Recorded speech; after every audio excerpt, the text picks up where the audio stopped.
Ethan thought it was just a harmless compliment. "You have great eyes," he said to the alien diplomat. Then the room went dead silent. Her fractal gemstone eyes locked onto his, and the translator implant in his skull buzzed with a delayed, ominous interpretation. The walls pulsed with bioluminescent tension. What he didn't know? That single sentence had just triggered an ancient Zalari ritual, one no human had ever survived. The translator lagged just long enough to make it dangerous. Ethan's joke about Vaya's eyes landed in human ears first, giving him that false moment of confidence before the system caught up. Then his skull vibrated with the delayed translation, not of his words but of their actual Zalari meaning. "You request ocular bond." Diplomats train for years to avoid these mistakes. The Zalari don't do casual compliments. Their eyes evolved as dimensional interfaces long before they became a cultural taboo, which means every reference to them carries procedural weight. Tell a Zalari they have beautiful eyes and you're not flirting. You're petitioning to share synaptic pathways. Vaya didn't get angry. That would have been better. Her response was far worse. The slow unfolding of recognition, like someone had just handed her a puzzle piece she'd been missing for centuries. The biosynthetic walls flared scarlet, bathing the meeting chamber in what Ethan's briefing packets had called a diplomatic interrupt signal. His human colleagues missed the cue entirely.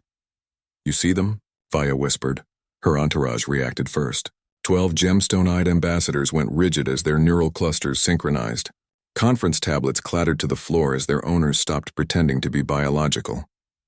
The youngest diplomat's facial plating actually twitched, revealing the holographic projectors underneath for half a second. Ethan's translator feed filled with error glyphs.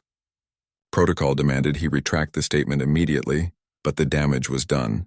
Galactic history is full of stories about trigger phrases, innocent human idioms that map catastrophically to alien protocols. The classic example is asking a Drexian, "What's up?" which their language parses as a demand for atmospheric telemetry. But this was worse. The floor membranes started dissolving first. Hexagonal panels retracted to reveal what looked like liquid mercury, except it pulsed in time with Vaya's breathing. Zalari architecture doesn't use floors so much as suggestion fields, and the suggestion right now was that Ethan wasn't leaving until he proved he could handle what he'd just asked. "For you initiated right of perception," Vaya murmured. "Now we see who breaks.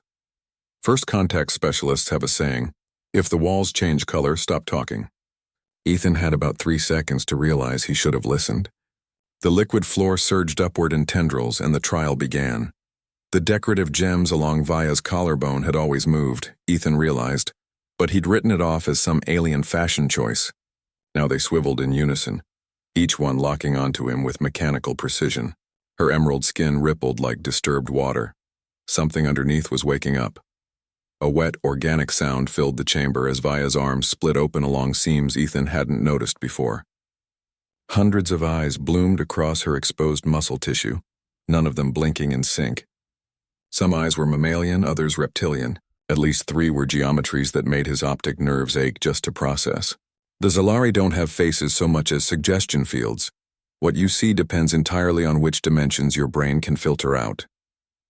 First contact briefings describe this moment with clinical detachment. Cultural unveiling protocol, the manuals call it. They don't mention how the air smells of ozone and rotting fruit when a Zalari stops pretending to be human compatible. The manuals especially don't mention the voices, whispers in languages no human mouth could shape, coming from everywhere and nowhere. Ethan's knees hit the dissolving floor. The human brain isn't wired to process more than 4 spatial dimensions at once. Zalari exist in 11. What looks like arms to us are actually perceptual anchor points, limbs folded through realities we can't perceive. Each of those eyes wasn't just watching him. They were watching different versions of him across branching timelines. Vaya extended a hand. That was the worst part. The gesture looked almost human, except fingers kept phasing in and out of visibility. Her palm split open to reveal a pulsating interface node, part biological, part something else. The briefing videos had showed diplomats shaking hands with Zalari delegates. Nobody mentioned the handshake sometimes shakes back. "You are compatible," Vaya said. The words came through Ethan's translator as English, but the subharmonic frequencies made his fillings vibrate. This wasn't praise. The Zalari don't do compliments. Their language has 17 words for acceptable risk parameters, but nothing equivalent to good job. When they say you're compatible, they mean your neural architecture might survive whatever comes next. Human diplomats train years for this scenario. They practice maintaining eye contact while their visual cortex gets rewired by dimensional leakage. Except Ethan hadn't trained. He'd just delivered the galactic equivalent of a marriage proposal disguised as small talk. The chamber walls pulsed faster now, cycling through colors outside the human visual spectrum. Ethan's retinal implants helpfully rendered them as migraine-inducing violets and chrome yellows. Each pulse left after images that moved on their own, tracking him like mini surveillance drones. Vaya's primary eyes, the two he'd stupidly complimented, darkened to absolute black. That's how you know a Zalari is serious. When they stop simulating pupil dilation for your benefit, you've got their full attention in ways humans aren't built to handle. The elders chose that moment to manifest. They didn't enter through doors. Doors are for species who care about walls. 1 second the room held just Ethan and Vaya. The next there were 13 figures arrayed in a perfect semicircle. Their shapes kept blurring at the edges like badly buffered holograms. Half appeared elderly by human standards. But Zalari aging worked sideways through time. The oldest ones were actually the physical. Projections furthest from their home dimension, the lead elder's form stabilized just long enough to reveal it was wearing what looked like a segmented insect carapace. Not armor, that implies they expect attacks. More like ceremonial restraints. The kind you wear to stop yourself from accidentally unraveling nearby space-time. Right of perception is invoked. It said through a mouth that split vertically instead of horizontally. The voice came through Ethan's skull implant cleanly, which meant it was running on protocols way above human pay grade. Then the screaming started. Except it wasn't screaming exactly. More like the chamber itself groaning under sudden strain. The floor membranes dissolved entirely, revealing a flickering void where solid matter should have been. Ethan caught glimpses of things moving down there, not creatures exactly, but motions that suggested limbs or tendrils or maybe just the illusion of movement where none existed. The whole room was turning inside out. Vaya's arm appendages snapped back into humanoid configuration, her extra eyes dissolving like mist. "Don't look directly at the architects," she said, slamming Ethan's face into her shoulder. The move wasn't protective. She was shielding herself, using his body as a perceptual buffer. Human eyes see less, which makes them safer in certain situations. A pressure built in Ethan's sinuses like the worst altitude sickness imaginable. The air tasted of burnt copper. When he risked a glance upward, the ceiling was gone, replaced by a swirling mass of geometries that made his brain insist they couldn't exist in 3 dimensions. The elders began chanting in that impossible language again, their voices layering over each other to produce harmonics that vibrated Ethan's teeth. One reached toward him with elongated fingers, not aggressively, the way you'd reach for a specimen. More like a mechanic testing a frayed cable. Then, without ceremony, the floor gave way entirely. But falling isn't the right word. Falling implies gravity working normally. This was more like space-time itself had decided Ethan needed to be elsewhere. And the path there involved sliding through realities like they were subway stops. His last coherent thought before the sensory overload hit was that he really, profoundly wished he'd commented on the weather instead. The courtroom wasn't supposed to be a room at all. Those first few seconds of freefall gave Ethan that much. Spaces built by higher dimensional beings don't bother with up or down. The walls bent where walls shouldn't bend, stretching like taffy into shapes that hurt to look at directly. He'd read about non-Euclidean geometry in training vids. None of them mentioned how it smells like burning hair when you're inside it, right? Of perception documents call this phase cognitive mapping, but the Zalari have another term that translator implants refuse to render for humans. Roughly paraphrased, it means the universe checking your receipts. Their justice system operates on one brutal principle. If you claim to see something, you'd better be built to handle the full picture. Ethan's skull thrummed as the dimensional shifts intensified. His translator implant had gone silent. Too much metaphysical interference. That was the first bad sign most species miss. Zalari tech doesn't fail under normal circumstances. When it does stall, it's usually because local physics just stopped cooperating. Vaya materialized beside him, though beside didn't mean much here. Her true form flickered in and out, sometimes a woman, sometimes a cluster of floating eyes, once for a horrible second just a voice without a source. "Do not resist the visions," she said. The words reached Ethan through bone conduction rather than air. "They are not hallucinations, they are context." The chamber peeled open like rotten fruit. Sections of wall split apart to reveal shifting vistas, branching timelines where Ethan made different choices, alternate realities where humanity never evolved, even a pocket dimension that seemed to be made entirely of sentient light. Human brains parse this as dreaming, which is why 97% of test subjects wind up with their neural pathways fused. Ethan's left hand passed through his own thigh. That's when he realized parts of him were phasing between dimensions.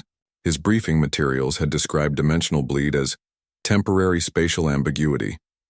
Nobody mentioned how it makes your bones itch from the inside, a pressure built behind his eyes. His optic nerves started processing in infrared, then ultraviolet, then wavelengths with no names. The Zalari don't experience this as pain. Their visual cortex evolved to handle dimensional leakage. For humans, it's like running voltage through Christmas lights. Vaya's voice cut through the sensory storm. "Focus here," she snapped, jabbing a finger toward the only stable point in the chamber, a patch of floor that kept reverting to standard humanoid format. It wasn't kindness. The Zalari consider assistance cheating unless expressly permitted, so this move told Ethan two things. One, she was invested in his survival, and two, the situation was worse than it looked. The visions escalated. Ethan saw himself boarding the shuttle back to Earth, an obvious hallucination since the real him would never abandon this insanity halfway.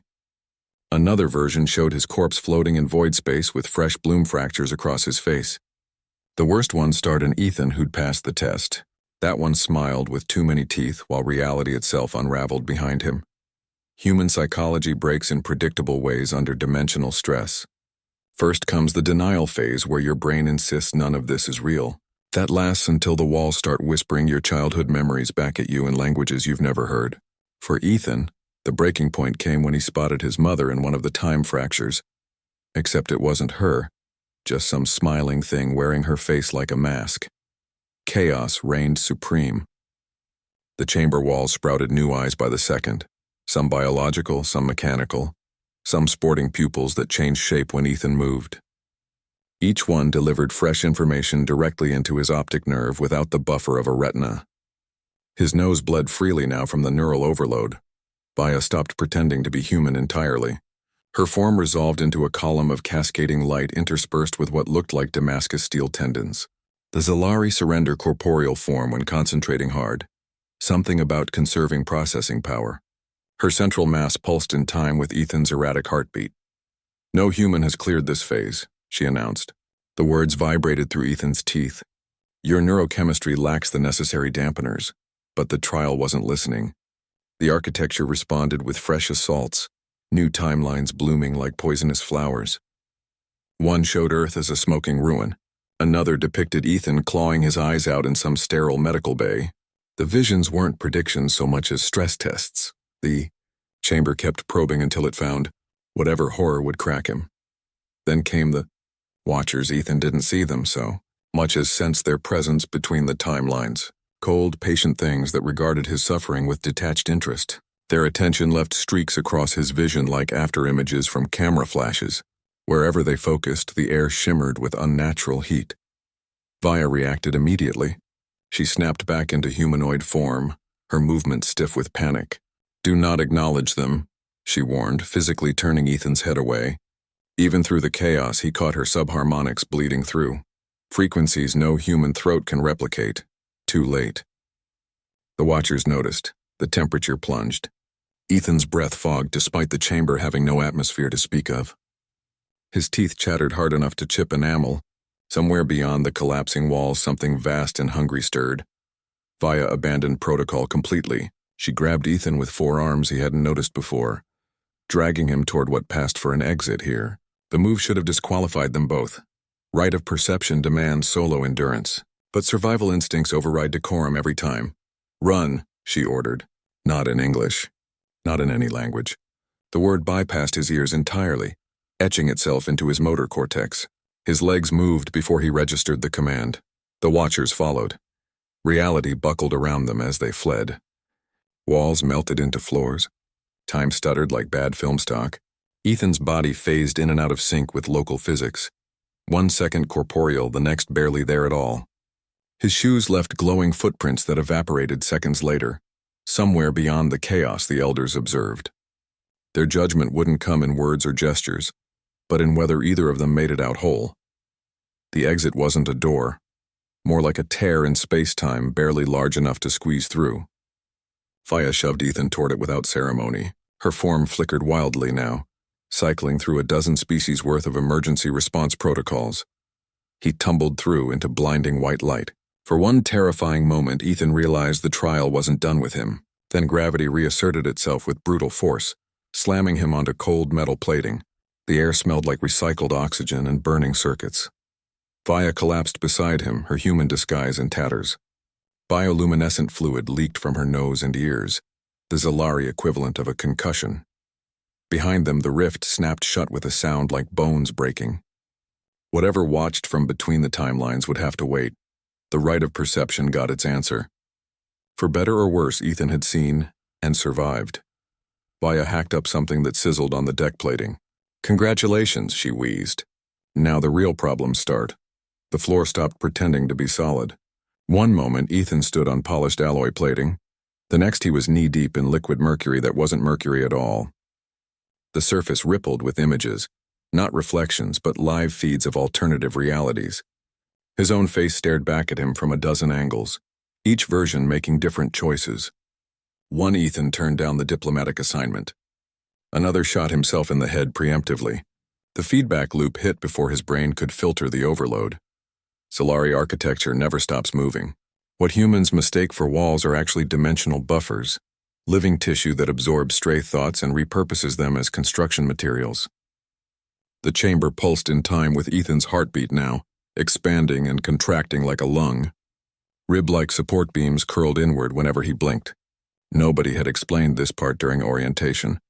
When a Zalari space gets curious about you, it remodels itself to fit your psyche. Then it starts digging. Bioluminescent panels flickered overhead. Standard briefing materials describe these as mood lighting. The tactical manuals buried in classified annexes tell the truth. They're containment fields. Each glow corresponds to a different reality anchor, keeping the chamber from unraveling completely. Ethan's retinal display tried to graph the patterns until they hit frequencies that crashed its processors. Wisps of smoke curled from his temple implant. Faya grabbed his shoulder. Her fingers phased through the fabric before solidifying. "Don't watch the branching paths," she warned. The words arrived late, her mouth moving out of sync with the sounds. Time had started stretching in ways that made conversation hazardous. When Ethan glanced down, his watch displayed 12 different hours simultaneously. The floor reacted to his panic. Mercury pools surged upward into columns that reshaped themselves into Ethan's childhood home. The front door hung ajar, showing darkness inside. A figure moved just beyond the threshold, something with his mother's silhouette but all wrong proportions. Architecture this alive doesn't just show you visions. It feeds on your ability to disbelieve them. Ethan's training kicked in too late. They warned diplomats about hallucinatory effects but skipped the crucial detail. Solari spaces induce visions by briefly connecting your optic nerves directly to alternate. To the station alarms weren't just sounding, they were harmonizing across 4 different reality bands. Ethan learned that when the third siren started wailing in a frequency that made his teeth ache, Faya dragged him through buckling corridors, her grip alternating between solid and translucent as her form struggled to stabilize. He didn't need the translator to understand the urgency. The walls were developing shadows that moved independently of the light sources. "The veil isn't just filtering you out anymore," Faya said. Her vocal cords phased in and out, making her voice jump octaves. "It knows you've seen behind it. Human languages don't have precise terms for the veil. Zalari philosophy describes it as reality's immune system, a multi-dimensional barrier separating inhabited space from what lies beyond." Ethan's accidental perception during the right of perception trial had left microscopic fractures in local spacetime. Now something was pressing against those cracks from the other side. Deck plating warped unnaturally underfoot. One section rippled like pond water when Ethan stepped on it. Another turned briefly transparent, revealing skeletal infrastructure that looked grown rather than constructed. The station wasn't just malfunctioning, it was unraveling along dimensional fault lines triggered by his presence. Emergency lighting strobed in colors outside human visual range. "You're broadcasting," Vaya said. She rapped Ethan's skull with knuckles that felt too dense for their size. "Your neural activity's emitting a carrier wave now. The hungry ones use that to track breaches." Black water began seeping from ceiling panels. Except it wasn't water. The liquid evaporated before hitting the floor, leaving behind a scent like ozone and rotting meat. Zilari hazard codes classify this as Stage 4 reality decay. It meant the local veil had thinned enough for unsupervised bleed-through. Something moved in Ethan's peripheral vision. Not a shape, more like a conceptual absence where shapes should be. His brain automatically filled in the gap with nightmare imagery. Elongated limbs, too many joints, a smile stretched across non-existent features. Every species hallucinates them differently when first exposed to veil leakage. The commonality is the overwhelming instinct to run. Vaya swore in a language that made the overhead lights explode. "They're manifesting." She yanked Ethan sideways into a maintenance shaft just as the corridor behind them inverted itself inside out. Metal groaned as the laws of physics took an unscheduled break. The shaft walls pulsed with bioluminescent veins. Ethan's retinal display tried mapping the patterns until they hit a frequency that forced a hard reboot. His nose started bleeding again, thick dark blood that sizzled slightly when it hit the flooring. The Human Diaspora database lists this as a telltale sign of dimensional contamination. "Thought you said the veil was ancient security." Ethan gasped as they crawled through the shuddering passageway. Vaya's response came through gritted teeth. "Security wasn't installed to protect us. It was installed to protect them from noticing us." A thunderclap echoed through the shaft, except it wasn't sound so much as a pressure wave distorting reality itself. The air rippled visibly, and for one stomach-churning moment Ethan existed in two places simultaneously.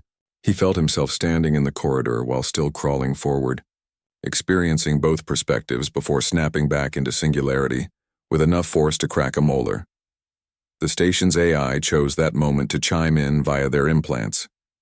"Containment failure in sectors 12 through 17, it announced with psychotic calm.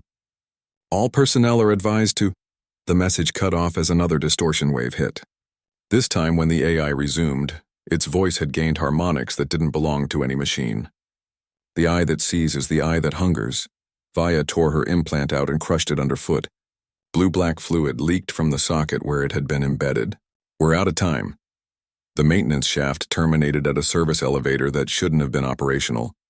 Its doors opened with a chime, revealing an interior daubed with glowing emergency symbols. The lighting stuttered, alternately revealing and hiding something written in what looked like dried blood across the back wall. Ethan's translator rendered it halfway before shorting out. "Abandon all layer." Vaya didn't hesitate. She dragged him inside and punched the docking bay override. The elevator didn't move, at least not along any conventional axis.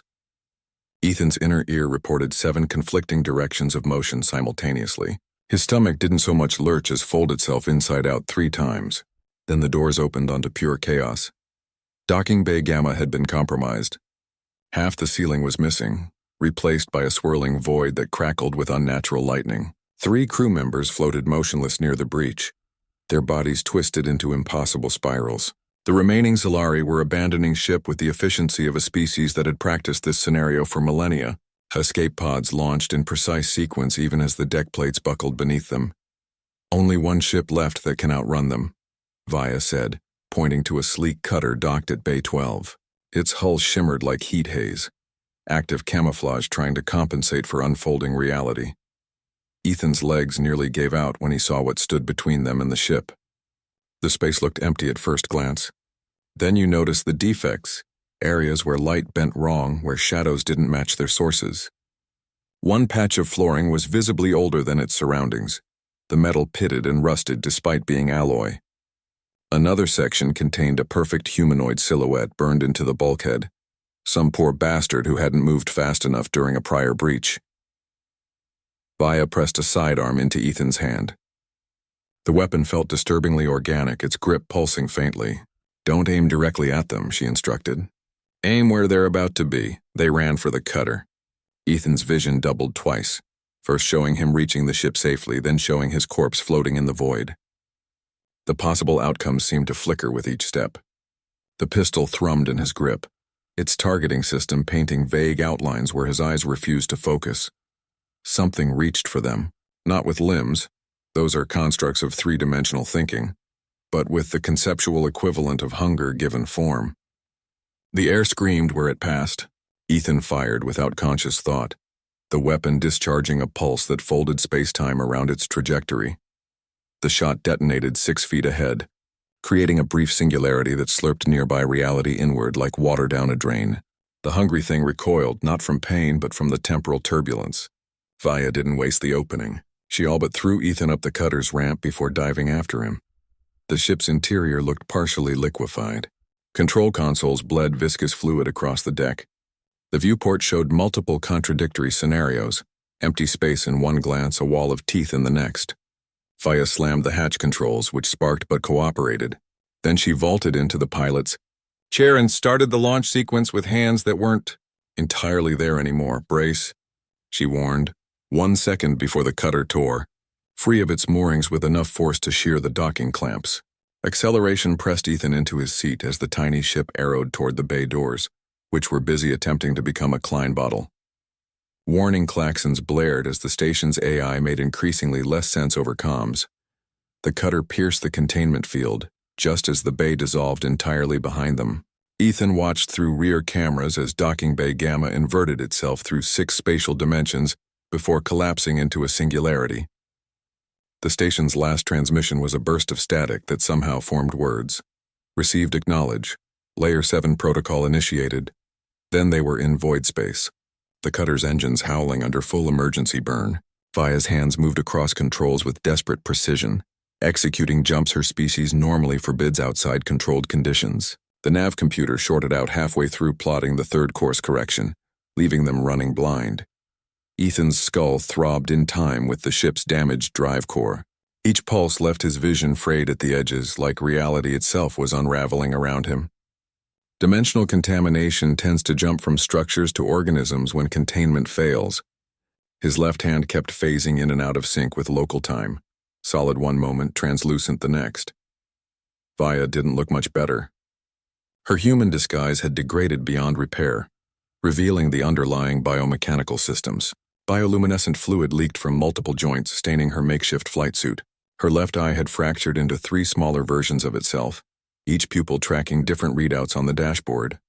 "They'll follow," she said between jumps. "The mark doesn't fade." Ethan examined his arms in what passed for cabin lighting. At first glance, nothing had changed. Then he noticed the faint traceries of light beneath his skin, veins glowing with an eerie bioluminescence that hadn't been there yesterday. His reflection in the darkened viewscreen showed eyes that occasionally flickered like faulty holograms. The cutter's AI chose that moment to regain partial functionality. "Warning," it intoned. "Quantum signature contamination detected in pilot and passenger. Recommend immediate neural quarantine protocols." Vaya's mutter contained at least 4 separate swear words, only the docking bay didn't just smell like engine grease and recycled air. It smelled alive. The metallic tang carried undertones of something organic, like walking through a greenhouse made of surgical steel. Vaya's cutter groaned as its landing struts touched down, the sound echoing through a space that felt less like a station and more like the inside of some vast creature's ribcage. The walls pulsed faintly, bioluminescent veins threading through what should have been solid bulkheads.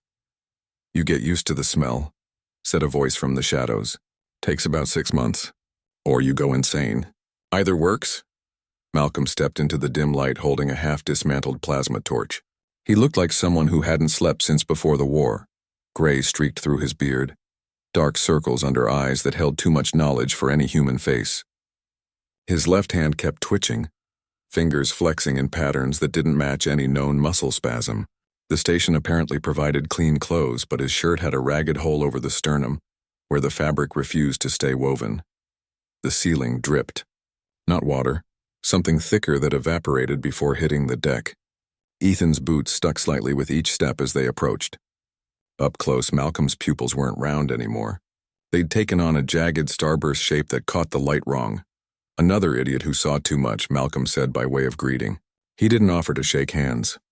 Welcome to the club nobody wants to join. Vaya made a sound that would have been a sigh if she were entirely human at the moment. His contamination levels are spiking faster than predicted. The architects left markers deep in his neural pathways. Malcolm's answering grin showed teeth that were slightly too white. Oh, special boy. He flicked the plasma torch's ignition switch absently, making blue flames dance across his fingertips without apparent discomfort. Well, don't just stand there gawping. Let's see what the veil did to you. He grabbed Ethan's wrist before anyone could protest. The contact burned, not with heat, but with a buzzing static that traveled up Ethan's arm like live wiring. Malcolm's eyes darkened to pits as whatever scanning process happened between their skin contact completed. Yeah, you're proper screwed, Malcolm announced cheerfully. He released Ethan's wrist, leaving behind faint fingerprint marks that glowed briefly before fading. Quantum signatures all through your nervous system. Brain's trying to process signals from at least 3 extra dimensions. Bet you've been seeing things moving in your peripheral vision that shouldn't exist, huh? The station chose that moment to exhale, a pressure change that made everyone's ears pop. The walls rippled slightly like muscle contractions under skin. What Ethan had taken for cables trailing from the ceiling pulsed rhythmically. None of this seemed to bother Malcolm, who was already walking toward a corridor that looked like it had been grown rather than constructed. Coming? He called over his shoulder.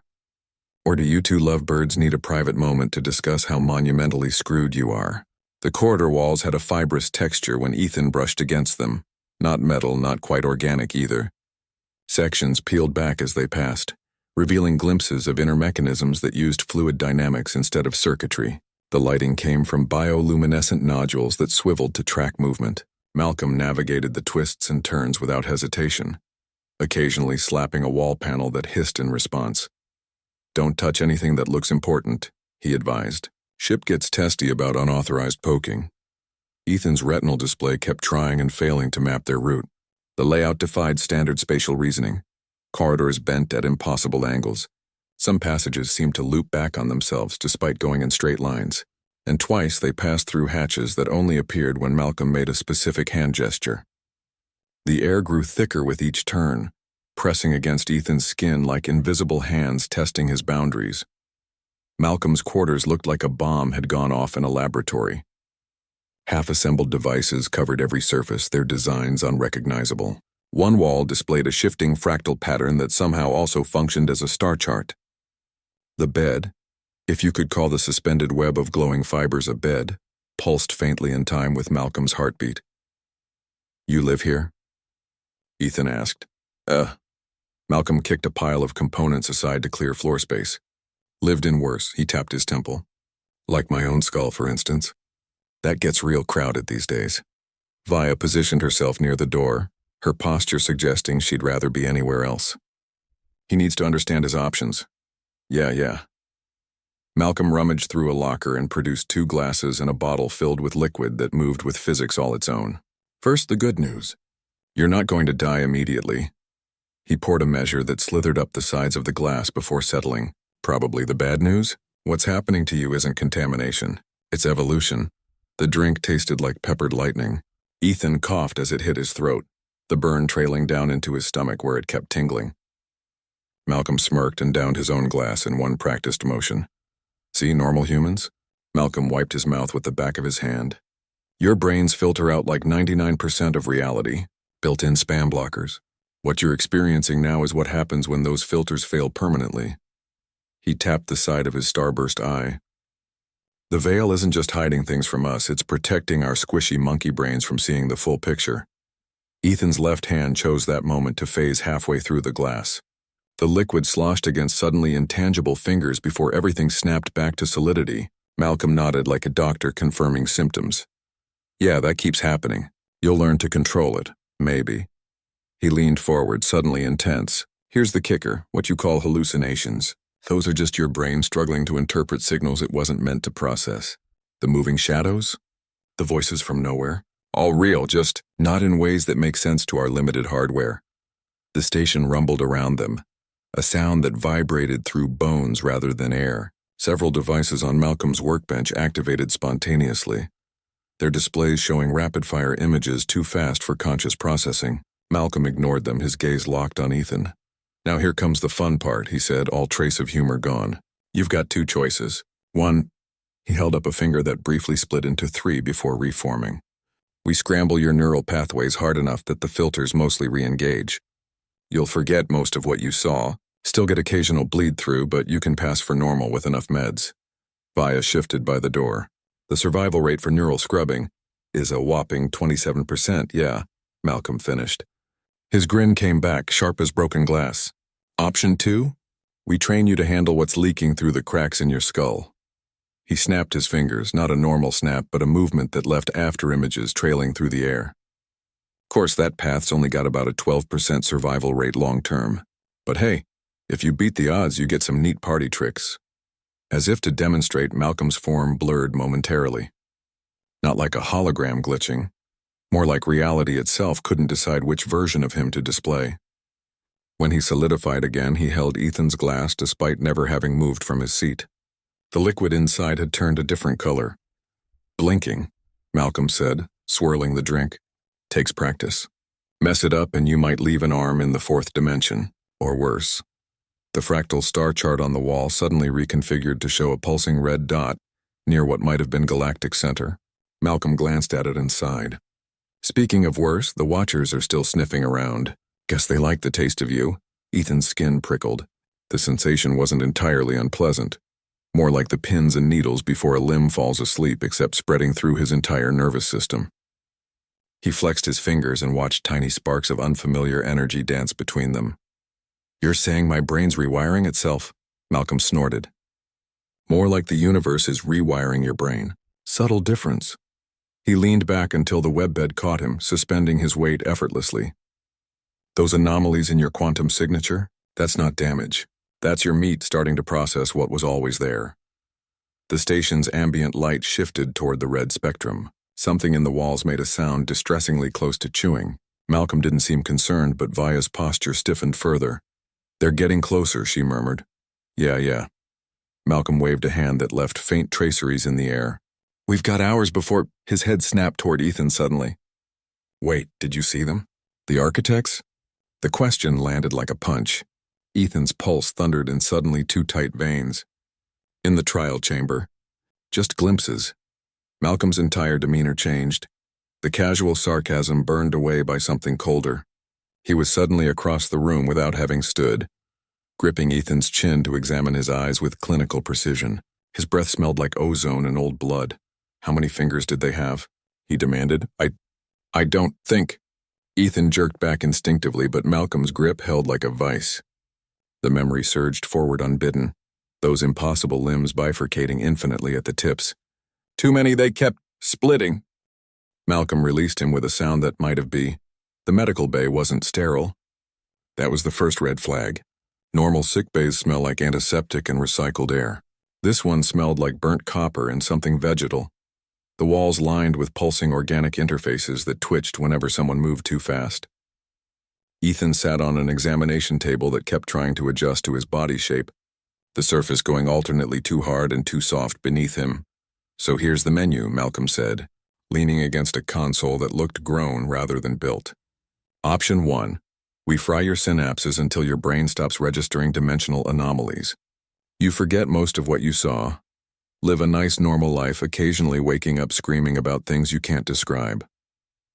Via stood by the door, her form flickering between humanoid and something less defined. "Neural scrubbing has a 27% survival rate for marked humans," she said. The words came out flattened like she'd practiced them too many times. Malcolm snorted. "Yeah, and half the survivors need diapers and pureed food afterward." He rolled up his sleeve, revealing scar tissue that formed intricate fractal patterns along his forearm. "Took 3 tries to get mine right. Still can't remember my first kiss." The scanner overhead pulsed, projecting Ethan's neural map into the air between them. His brain activity looked like a lightning storm trapped in a snow globe. Red tendrils of quantum entanglement wove through the patterns, pulsing in time with some unseen rhythm. Via studied the display with what might have been concern. The architects left markers too deep for standard extraction. "No kidding," Malcolm said. He tapped the projection, making it rotate. See those clusters near the amygdala? That's not just memory, that's structural rewiring. Try to scrub that out and his brain turns to cream cheese. The examination table suddenly developed too many joints, folding awkwardly around Ethan's legs before resetting. Malcolm kicked it without looking. Knock that off. The table stilled. Option 2's more fun, Malcolm continued. We teach you to blink before the watchers finish chewing through local reality to get to you. He held up a hand that briefly split into two versions of itself before snapping back together. Of course, most trainees die in the first year. Your brain either melts or you phase into a wall halfway. Historical records floated across the display. Case studies of blurred figures caught mid-disintegration, autopsy reports describing neural tissue fused with unknown alloys. One image showed a man smiling calmly while his left arm existed in 6 places simultaneously. Vaya's voice went sharp. This isn't a game. Never said it was, Malcolm replied. He pulled up another file, a stress graph charting dimensional stability against human neural load. The safe zone was depressingly small. But let's be real. The veil's already in his marrow. Only question is whether we guide the change or let it chew him up raw. Ethan's left hand chose that moment to phase through his thigh. The sensation wasn't painful exactly, more like his nerves couldn't agree on where his body ended. He watched dumbly as his fingers solidified again, the skin now faintly luminescent. Malcolm grinned. See? Kid's a natural. The station rumbled around them, a deep vibration that made the organic lighting flicker. Something in the walls reacted, pulsing faster like a rabbit's heartbeat. Vaya's eyes locked onto the ceiling as her disguise fully dissolved, revealing the shifting gemstone surfaces beneath. They're getting closer, she murmured. Malcolm's smirk didn't reach his eyes this time. Yeah, no kidding. He pulled up a real-time scan of local space. The display showed the station surrounded by shimmering distortions that pulsed hungrily. Told you they'd follow his signature. A proximity alert chimed. The station's voice, if you could call that wet, organic sound a voice, gurgled through hidden speakers. Unidentified entropic signatures breaching perimeter buffer. All non-essential personnel to quarantine sectors. Vaya moved to the room's only exit, her body flattening unnaturally as she scanned the corridor. We're out of time. Malcolm sighed and pulled a device from his pocket. The thing looked like a cross between a syringe and a tuning fork, filled with liquid that moved against gravity. Last chance for the easy way out, he said, brandishing it. One jab and you wake up thinking this was all a bad dream. Probably. The station trembled again. This time the floor panels rippled visibly, their edges blurring. Ethan's retinal display shorted out completely, spraying error glyphs across his vision before dying. The smell of ozone thickened. Somewhere distant metal screamed. Ethan looked at the neural scrambler in Malcolm's hand. Then at Vaya, who'd positioned herself between him and the door like she expected something to come through it. Finally, at his own trembling hands where veins pulsed with unnatural light. I think I'd like to learn how to blink, he said. Malcolm's grin returned, wider and sharper than before. He pocketed the scrambler with a flourish. Welcome to the club, kid. The ceiling split open above them. Not with a crash, with a sound like reality exhaling. The air went thick and staticky, pressing against Ethan's skin like unseen hands. Vaya didn't waste time shouting warnings. She simply grabbed Ethan and threw him toward Malcolm before the sky fell in. The last thing Ethan saw before everything went strange was Malcolm winking at him, with an extra eyelid he shouldn't have had. Then the world folded itself inside out and the lesson began. They didn't run. Running implies you're confined to 3 dimensions. Instead, Malcolm stepped sideways through physics, dragging Ethan along by the wrist. The sensation wasn't like teleportation, more like the universe briefly forgetting where you were supposed to be and guessing wrong when it remembered. Ethan's stomach tried to stay behind. His bones rang like tuning forks. His vision split into overlapping perspectives, one showing the medical bay receding, another displaying the corridor ahead, a third offering a dizzying view from somewhere near the ceiling. Malcolm's grip felt unnaturally solid amid the chaos. First rule of blinking, he said, his voice arriving before his mouth moved. Where you're going is less important than where you're not. The walls flickered past in stop motion. Ethan caught glimpses of things moving in the gaps between spaces, shadows with too many joints, liquid darkness that tracked their progress. The Watchers weren't chasing so much as existing along their path waiting for a slip. "Don't look directly at them," Malcolm ordered. "Your brain will try to make sense of the shapes. It can't." Ethan's left foot phased through the floor momentarily. The sensation of passing through solid matter ignited every nerve ending at once. He gasped, stumbling, only to have Malcolm yank him upright with preternatural reflexes. "That's your body remembering it can do this," Malcolm said. He didn't slow down. Annoying at first, eventually useful. Vaya kept pace behind them, her true form now fully visible, a shifting mass of geometric planes and gemstone eyes. She moved without apparent effort, her limbs stretching and contracting to avoid the worst distortions. Something in her posture suggested she'd done this escort before. The station's architecture grew less rational as they fled. Corridors bent at impossible angles. Doors led to the wrong rooms. One bulkhead developed a sudden window looking into itself from another angle. The air smelled increasingly of thunderstorms and wet earth. Malcolm skidded to a halt near what looked like a dead end. The wall ahead pulsed aggressively, its surface crawling with half-formed shapes. "Okay," he said, cracking his knuckles. "Pop quiz time." Ethan barely had time to process the words before Malcolm shoved him toward the wall. Not hard enough to impact, just enough to trigger the reflex that had been building since the trial. Ethan's vision split again, this time showing the wall as both solid and permeable simultaneously. His body chose door number 2. Passing through matter feels exactly as horrible as you'd imagine. Every atom screamed protest as Ethan phased through layers of composite alloys and living tissue. The wall tasted like battery acid and screamed in a language his bones understood. Then he was through, collapsing onto cold deck plating in some auxiliary control room he'd never seen before. Malcolm stepped through the wall like it was mist, Vaya close behind.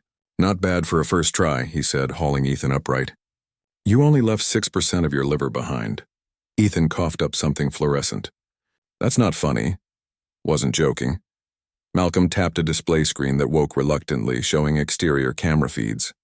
The Watchers had fully materialized now, swirling voids that bent light unnaturally as they scoured the station's hull. "Good news is you've got talent. Bad news is that makes you extra tasty." Vaya interfaced with the console, her fingers melting into the controls. The screens displayed rapidly scrolling data in no language Ethan recognized. "We need to leave," she said. "The station won't hold much longer." Malcolm nodded toward a secondary door. "Docking bay's that way. Got a ship prepped." He glanced at Ethan. "Assuming our rookie can manage another hop." The floor trembled violently. Warning lights strobed as the station's voice gargled another alert. This one ended in static and a wet crunching sound. The Watchers had breached Sector 9. Ethan flexed his hands, watching the faint glow beneath his skin pulse in time with the emergency lights. His bones ached. His teeth buzzed. The air smelled like a coming storm. Somewhere between surviving the trial and fleeing through walls, the choice had been made for him. Whatever was coming next. Ethan's compliment didn't just break protocol. It shattered a fundamental rule of the universe. That casual remark about Vaya's eyes triggered a chain reaction, peeling back the veil between dimensions. Now, walking the line between human and something else, he sees what was never meant to be seen. The Watchers lurking in cosmic blind spots, the fractures in reality, even the Zalari fear. His training has only begun, blinking through walls, decoding the whispers between seconds, but survival comes at a cost. The universe notices when something starts perceiving beyond its station, and it doesn't always like what it sees looking back.